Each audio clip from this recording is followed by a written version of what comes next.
नमस्कार, आप देख रहे हैं हिमाचल आज और मैं हूं Manjeet Sehgal. Point of view में दोस्तों आज बात करेंगे राज्यसभा चुनाव की। हालांकि हिमाचल में एक ही सीट खाली है, इसके लिए चुनाव होना है, लेकिन ये चुनाव इतना दिलचस्प हो गया है कि सभी राजनीतिक गलियारों में इसकी खूब चर्चा है। दरअसल हिमाचल का जो एक सीट वाला चुनाव है वो दो वजह से दिलचस्प बना हुआ है। एक वजह यह है कि अब की बार इस सीट पर कांग्रेस के कुछ राष्ट्रीय नेताओं की नज़र है। वो चाहते हैं कि वो वाया शिमला राज्यसभा में पहुंच जाए। इनमें दो बड़े नेताओं के नाम हैं। एक है पूर्व केंद्रीय मंत्री आनंद शर्मा, जिनका संबंध हिमाचल से ही है, वो हिमाचल की मिट्टी से ताल्लुक़ रखते हैं। और दूसरा बड़ा नाम जो है पवन खेड़ा का है, जो कांग्रेस के प्रवक्ता है। और अगर हम तीसरा भी अगर गिन लें तो सुप्रिया श्रीनेत का नाम भी इसमें आ रहा है। ये तीन बड़े नेता हैं। और उसमें अगर एक और राष्ट्रीय नेता की बात कर लें तो रजनी पाटिल का नाम भी आ रहा है। तो दो नेताओं का नाम प्रमुखता से आ रहा है, बाकी के नाम लिस्ट में है। और इसके अलावा जो राज्य से जुड़े हुए नेता हैं उनके नाम भी है। मुख्यमंत्री की बातचीत से और उनकी बॉडी लैंग्वेज से अगर आप कुछ एस्टिमेट लगाने की कोशिश करें तो दो बातें साफ दिखाई देती हैं। एक तो उन्होंने हिंट दिया है कि जो भी राज्यसभा का उम्मीदवार होगा वो हिमाचल से ही होगा। दूसरी बड़ी बात ये उन्होंने जो केंद्रीय नेतृत्व के सामने रखी है वो ये कि हिमाचल प्रदेश के एमएलएज और मंत्री एक राय रखते हैं, एक मत रखते हैं, सिर्फ और सिर्फ एक बात के लिए। हालांकि उन्होंने पब्लिकली नहीं बताया है, लेकिन वो राय है कि जो भी राज्यसभा का उम्मीदवार हो वो हिमाचल से ताल्लुक़ रखने वाला हो। बाहरी उम्मीदवार को उतारने का सीधा सा मतलब है खतरा। जैसा फरवरी 2024 में हमने देखा था कि कांग्रेस के नंबर ज़्यादा होते हुए भी वो चुनाव हार गई थी, क्योंकि भारतीय जनता पार्टी ने गेम खेल दी थी। अब दूसरी बड़ी बात यह है कि एक तरफ कांग्रेस के नेताओं की वजह से या पिछली बार जो कांग्रेस की कमजोरियां रही थी उसकी वजह से ये चुनाव दिलचस्प तो बना हुआ है, लेकिन दूसरी बड़ी बात यह है कि इस चुनाव को लेकर भारतीय जनता पार्टी बिल्कुल चुप्पी साधे हुए है। कोई जवाब नहीं आ रहा है, कोई जो कैंडिडेट है उसका नाम भी सजेस्ट नहीं किया जा रहा है। भारतीय जनता पार्टी चुनाव लड़ेगी ना लड़ेगी या फिर उसकी रणनीति है क्या, ये साफ ही नहीं हो पा रहा है। वैसे पूर्व मुख्यमंत्री जयराम ठाकुर होली खेलने के बाद जब पत्रकारों से बातचीत कर रहे थे तो उन्होंने एक बड़ी बात की। बड़ी बात है कि वो अब की बार भारतीय जनता पार्टी छेड़खानी करने के मूड में नहीं है। छेड़खानी के वैसे तो दो मतलब निकलते हैं, लेकिन उनका मतलब राजनीति से है कि राजनीतिक छेड़खानी अब की बार नहीं होगी, जैसे 2024 में हुई थी इसी चुनाव को लेकर। 2024 की फरवरी में दोस्तों असली छेड़खानी भारतीय जनता पार्टी ने कर दी थी। ये छेड़खानी हर्ष महाजन को राज्यसभा भेजने के वक्त सामने आई थी कि भारतीय जनता पार्टी ने कम वोट होते हुए भी किस तरह से ज़्यादा वोट ले लिए थे। कांग्रेस के उन नाराज़ नेताओं की वजह से ये चुनाव जीत गई थी। लेकिन अब की बार कांग्रेस बिल्कुल कोई भी गलती नहीं करना चाहती, कोई भी गलती करने के मूड में नहीं है। और उसका अंदाज़ा आप इसी बात से लगा सकते हो कि कांग्रेस ने पहले से तय किया होगा कि 5 मार्च से पहले कैंडिडेट अनाउंस नहीं होगा। कैंडिडेट अनाउंस हुआ तो भारतीय जनता पार्टी अपनी पूर्ववत जो उसकी स्ट्रैटेजी रहती है कि अचानक किसी उम्मीदवार को उतारेगी और कोई खेल खेल के सीट को जीत लेगी। तो कांग्रेस ने अब की बार पत्ते नहीं खोले हैं, इसको जाहिर नहीं किया नाम को। नाम जो जाहिर होने वाला है वो गुरुवार को होगा। सुबह 11 बजे विधायक दल की बैठक रखी गई है और इस बैठक में सारे एमएलए तो मौजूद रहेंगे ही, क्योंकि हर्षवर्धन चौहान ने इसकी पहले से ही उनको सूचना दे दी है। और दोस्तों इसमें पार्टी मामलों की प्रभारी रजनी पाटिल भी शामिल रहने वाली हैं। वो भी एक संभावित उम्मीदवार हैं, लेकिन कितनी दमदार हैं ये नहीं मालूम। और दूसरी बड़ी खबर जो ये है दोस्तों कि आनंद शर्मा कसौली में ठहरे हुए हैं।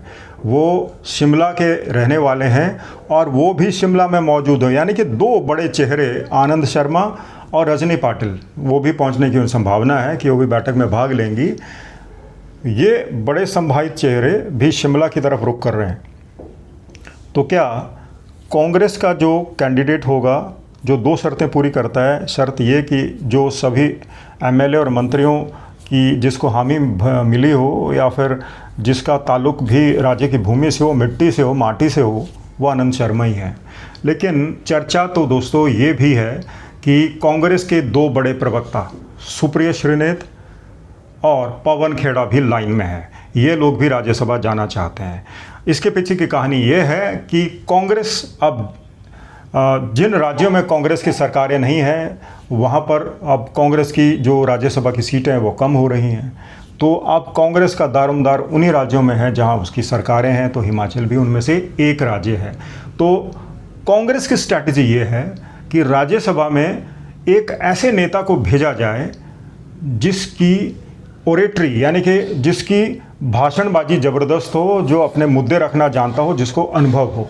तो इन सभी लोगों में से अगर हम देखें तो सुप्रिया श्रीनेत, पवन खेड़ा और आनंद शर्मा के नाम आ रहे हैं, क्योंकि आनंद शर्मा को बहुत लंबा चौड़ा अनुभव है संसद का, और सुप्रिया श्रीनेत और पवन खेड़ा भी दोनों अपनी स्पष्टवादिता के लिए, अपनी ओरेटरी के लिए जाने जाते हैं। तो राहुल गांधी की चॉइस भी यही है। पार्टी से जुड़े सूत्र ये बताते हैं कि राहुल गांधी पर्सनली चाहते हैं कि ऐसा व्यक्ति राज्यसभा में जाए जो पार्टी के मुद्दे उछाले, पार्टी को और मजबूत करे और जो सत्तारूढ़ दल है उसको कटघरे में खड़ा करने की कोशिश करे। तो ये स्ट्रैटेजी कांग्रेस की है। लेकिन कल 11 बजे की बैठक के बाद ये तय हो जाएगा कि कांग्रेस के उम्मीदवार क्यों हैं। वैसे अगर आनंद शर्मा को उम्मीदवार कांग्रेस ना बनाने वाली होती तो शिमला क्यों आते हैं? उनका मकसद ये भी हो सकता है कि कल, क्योंकि अंतिम दिन है, कल नामांकन भरना है, तो फिर हो सकता है आनंद शर्मा ही संभावित उम्मीदवार हों। बहुत सारी चर्चा हैं उनके नाम को भी लेकर। लेकिन जो बाकी के 3 लोग हैं, रजनी पाटिल, पवन खेड़ा और सुप्रिया श्रीनेत, ये राष्ट्रीय नेता हैं। इन्हीं की वजह से ये चुनाव दिलचस्प भी बना हो, क्योंकि पहले तो भारतीय जनता पार्टी की वजह से था, लेकिन अब इन जो राष्ट्रीय नेता हैं इनकी वजह से चुनाव दिलचस्प बना हुआ। लेकिन इसका मतलब ये नहीं कि हिमाचल प्रदेश से ताल्लुक़ रखने वाले बाकी नेता कतार में नहीं हैं। आनंद शर्मा के अलावा अगर आप हिमाचल से जुड़े हुए उन नेताओं की बात करें जो संभावित उम्मीदवार हो सकते हैं, तो उसमें प्रतिभा सिंह का नाम भी है, क्योंकि प्रतिभा सिंह वीरभद्र सिंह कैंप से आती हैं और वैसे भी अपनी उम्मीदवारी को लेकर और कैबिनेट में अपने धड़े की प्रेजेंस को लेकर काफ़ी मुखर नज़र आती रही हैं। अभी हाल ही में भी ऐसा कुछ हमें देखने को आया था। तो प्रतिभा सिंह भी इच्छुक हैं कि उनको भेजा जाए। वैसे स्वास्थ्य मंत्री भी जाना चाहते हैं राज्यसभा, वो खूब सुर्खियां बटोर रहे हैं। इसके अलावा आशा कुमारी और कौल सिंह ठाकुर के नाम भी आ रहे हैं। और वैसे अगर एक युवा नेता की बात करें तो मुख्यमंत्री के जो राजनीतिक सलाहकार हैं बुटेल, वो भी माने जा रहे हैं। लेकिन क्या वो राहुल गांधी की पसंद है या नहीं, ये भी देखने वाली बात होगी। तो कुल मिलाकर आपका एक सीट का जो ये राज्यसभा का चुनाव है वो दिलचस्प बना हुआ है 2 बड़ी बातों से। एक तो जो कांग्रेस के राष्ट्रीय नेता हैं वो इस पर नज़रें गड़ा के रखे हुए हैं, और दूसरी बड़ी बात यह है कि भारतीय जनता पार्टी 2024 की तरह कोई खेल ना खेल दे, इसलिए कांग्रेस नपा तुला कदम, बड़ा सोच समझ के कदम उठा रही है दोस्तों। अब भारतीय जनता पार्टी ने तो, पूर्व मुख्यमंत्री कह रहे हैं कि छेड़खानी के मूड में नहीं है, और अभी तक तो कांग्रेस ने उम्मीदवार मैदान में नहीं उतारा है, तो हम देखेंगे, सोचेंगे। लेकिन उनकी बॉडी लैंग्वेज से दोस्तों ये लग रहा है कि भारतीय जनता पार्टी अब की बार इस राज्यसभा की सीट में कोई ज़्यादा दिलचस्पी नहीं ले रही है। वैसे भी अब की बार कांग्रेस के पास नंबर ज़्यादा हैं और MLAs को हिदायत दे दी गई है कि कोई भी वोट अगर इधर से उधर हुआ तो भैया सख्त कार्रवाई के लिए तैयार रहना। तो दोस्तों राज्यसभा का यह चुनाव इसलिए दिलचस्प बना हुआ है। दिलचस्प खेमेबाजी की वजह से भी है, तो दिलचस्प भारतीय जनता पार्टी की वजह से भी है, तो दिलचस्प उन राष्ट्रीय कांग्रेस के नेताओं की वजह से भी है जो इस सीट पर नज़र गड़ा कर रखे हुए।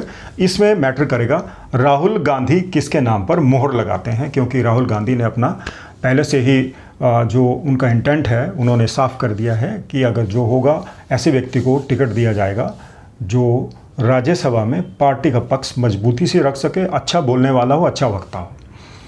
दोस्तों ये था आज का विश्लेषण। आज के वीडियो में हमने चर्चा की कि किस तरह से हिमाचल जैसा एक छोटा पहाड़ी राज्य है, एक सीट की वजह से खूब चर्चाओं में है।